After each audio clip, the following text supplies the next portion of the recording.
Assalamualaikum warahmatullahi wabarakatuh.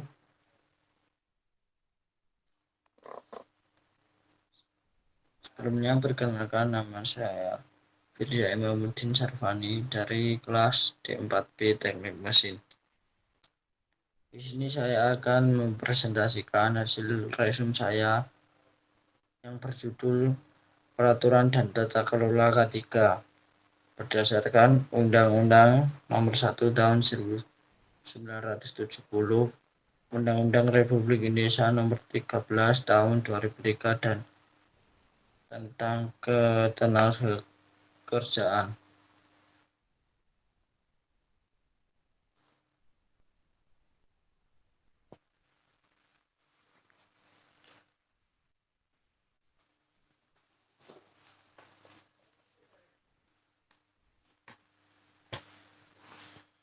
Seperti pada gambar tersebut, yaitu bab 1 Undang-Undang nomor 1 tahun 1970, pengertian tempat kerja.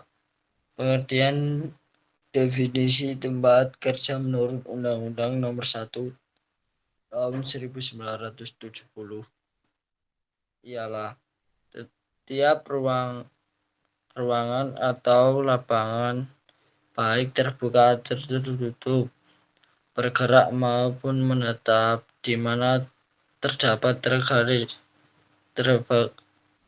kerja yang bekerja atau sering dimasuki orang bekerja untuk keperluan suatu usaha, di mana terdapat sumber atau sumber-sumber bahaya di tempat tersebut.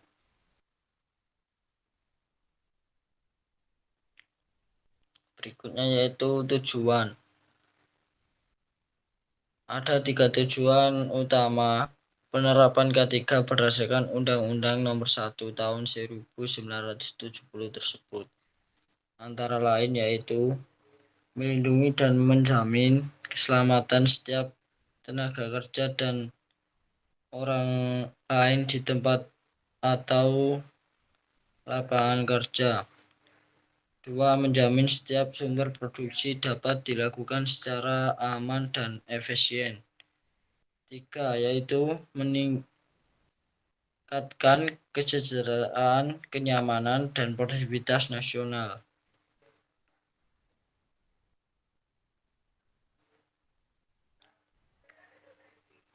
Dan selanjutnya yaitu ada dasar hukum. Dasar hukum penerapan K3 memiliki beberapa dasar hukum. Pelaksanaan rangkuman dasar-dasar tersebut antara lain: 1. Tempat di mana dilakukan pekerjaan sebagai suatu usaha, dan 2. Adanya tenaga kerja yang bekerja di suatu tempat tersebut atau di sana. 3. Adanya bahaya di tempat itu. Selanjutnya yaitu ruang lingkup. Undang-Undang Keselamatan Kerja memuat aturan-aturan dasar atau ketentuan-ketentuan umum tentang keselamatan kerja dan segala tempat kerja, baik di darat, di dalam tanah, di permukaan air, dalam air maupun di udara, yang berada di wilayah kekuasaan hukum Republik Indonesia ini. Dengan demikian, undang-undang ini berlaku untuk setiap tempat kerja. Di dalamnya ada 3 unsur, yaitu 1. Adanya tempat di mana dilakukan pekerjaan bagi suatu usaha. 2. Adanya tenaga kerja yang bekerja. Dan 3. Adanya bahaya kerja di tempat tersebut. Syarat-syarat yang memenuhi K3 yaitu berdasarkan pada Pasal 3 ayat 1 berisikan arah dan sasaran yang akan dicapai dan ditetapkan keselamatan kerja. Berikutnya yaitu ada pasal 2 dan pasal 2 ayat 3 merupakan escap kesul, sehingga rincian yang ada di dalam pasal 3 ayat 1 dapat diubah sesuai dengan perkembangan ilmu pengetahuan teknik dan teknologi serta penemuan di kemudian hari. Dan pasal 4 ayat 2 mengatur tentang kodifikasi persyaratan teknis keselamatan dan kesehatan kerja yang memuat prinsip-prinsip ilmiah menjadi suatu kumpulan ketentuan yang disusun secara teratur.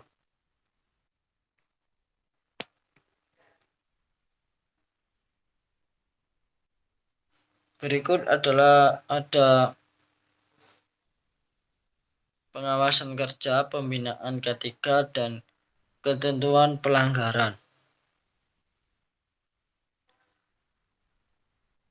Pengawasan kerja, direktur melakukan pelaksanaan umum terhadap undang-undang keselamatan kerja, sedangkan pegawai pengawas dan ahli keselamatan dan kesehatan kerja ditugaskan menjalankan pengawasan langsung terhadap ditaatinya undang-undang ini dan mentaati pelaksanaannya.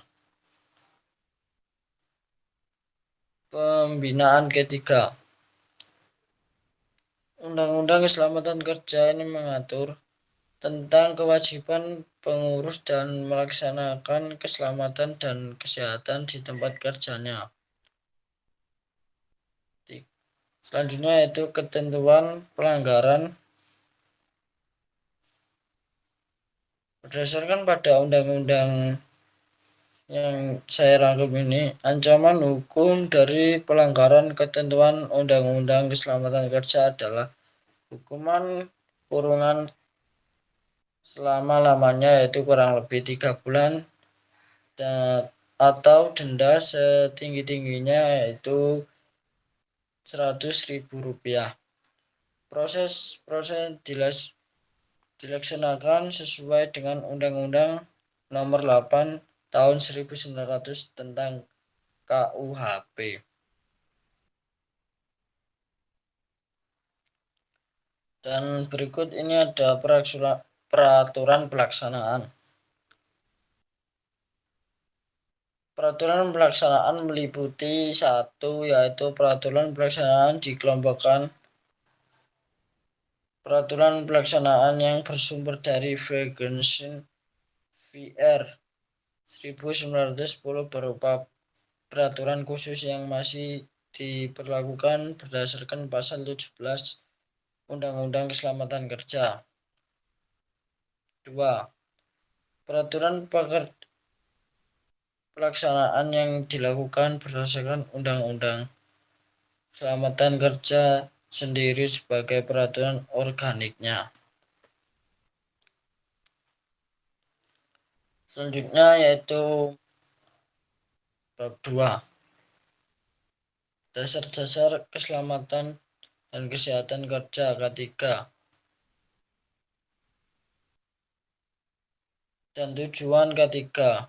Tujuan K3 ini adalah mencegah dan mengurangi terjadinya kecelakaan dan penyakit akibat kerja tersebut, dan menjamin setiap tenaga kerja dan orang lainnya yang berada di tempat kerja mendapatkan perlindungan atas keselamatannya. Setiap sumber produksi dapat dipakai dan dipergunakan secara aman dan efisien. Proses produksi berjalan dengan lancar. Prinsip dasar pencegahan kecelakaan. Faktor-faktor penyebab kejadian kecelakaan dalam teori domino dapat diurutkan sebagai berikut. 1. Kelemahan pengawasan oleh manajemen. 2. Yaitu penyebab dasar. Dan 3. Sebab merupakan gejala, kondisi, dan tindakan tidak aman. 4. Kecelakaan. Dan 5, biaya kecelakaan. 2. Metode pencegahan kecelakaan.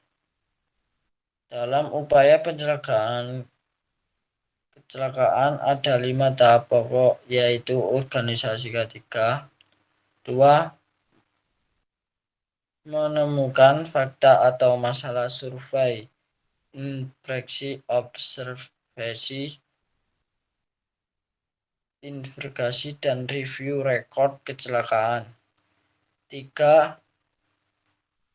Analisis. Dari analisis dapat bisa dihasilkan suatu atau lebih alternatif pemecahan. Dan 4. Pemilihan atau penetapan alternatif atau pemecahan.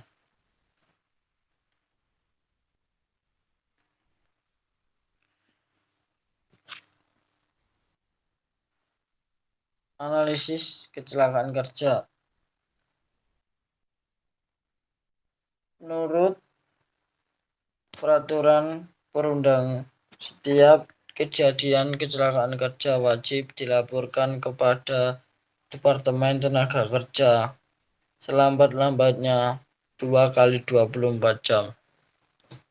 Setelah kecelakaan tersebut terjadi, kecelakaan kerja yang wajib dilaporkan adalah kecelakaan kerja yang terjadi di tempat kerja maupun kecelakaan dalam perjalanan yang terkait dengan hubungan kerja. Dan selanjutnya yaitu bab 3 di sini, yaitu sistem manajemen K3. Sistem kebijakan K3. Penetapan kebijakan K3 wajib dilaksanakan oleh pengusaha. Dalam menyusun kebijakan K3, pengusaha paling sedikit harus yaitu melakukan tinjauan awal kondisi K3. 2. Memperhatikan peningkatan kinerja manajemen K3 secara terus-menerus. Dan 3. Memperhatikan masukan dari pekerja dan atau sertifikat pekerjaan. Dan perencanaan K3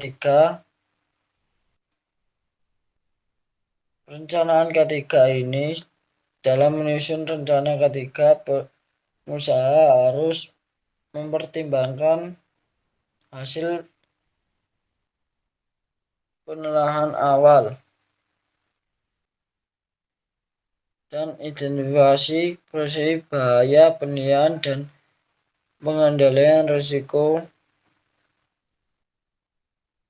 peraturan perundang-undangan dan persyaratan lainnya, tujuan dan sarana, skala prioritas, perlengkapan sumber daya, indikator pencapaian, upaya pengendalian bahaya, jangka waktu pelaksanaan, sistem pertanggungjawaban. Dan itu yang ada di dalam perencanaan K3 tersebut.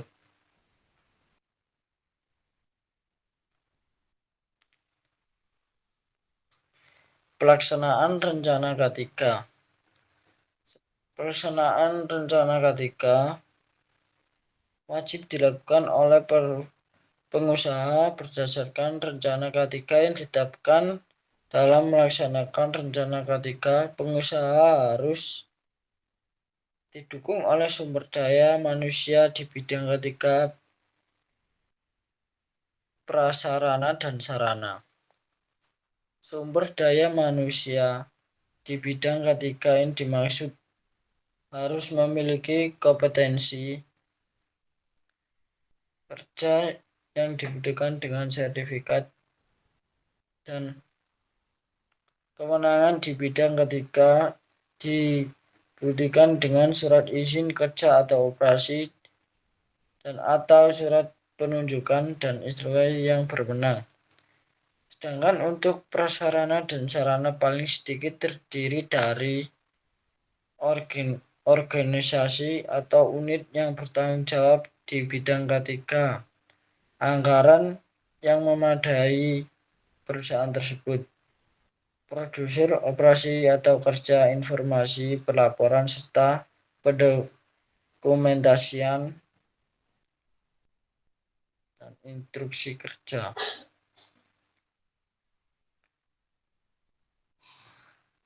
Evaluasi K3. Evaluasi K3 yaitu meliputi mapping. Mapping yaitu ada satu area, mapping work atau teks, 3 match atau event, dan 4 present. Itu identification. Evaluasi K3 meliputi listing dan everything. Ini ada 4 penutup yang di dalamnya itu ada kesimpulan dan saran. Pada dasarnya Undang-Undang Keselamatan Kerja yang dilakukan untuk mencegah terjadinya kecelakaan kerja, menjamin suatu proses produksi berjalan teratur dan sesuai rencana, dan mengatur agar proses produksi berjalan dan tidak merugikan semua pihak. Setiap tenaga kerja berhak mendapatkan perlindungan keselamatan dalam melakukan pekerjaannya untuk kesejahteraan dan meningkatkan serta produktivitas nasional bagi tenaga kerja. Dan selanjutnya yaitu saran. Dalam pelaksanaan K3 perlu memperhatikan 2 hal yaitu penting, yaitu yakni indoor dan outdoor. Baik perhatian terhadap konstruksi gedung beserta perlengkapannya dan operasionalnya terhadap bahaya kebakaran serta kode pelaksanaan maupun terhadap jaringan elektrik dan komunikasi. Kualitas udara yang menjamin di tempat kerja tersebut. Kualitas pencahayaan, kebisingan display unit, tata ruang dan alat yang memadai, regen dan sanitasi personal, pemeliharaan maupun aspek lain mengenai komputer.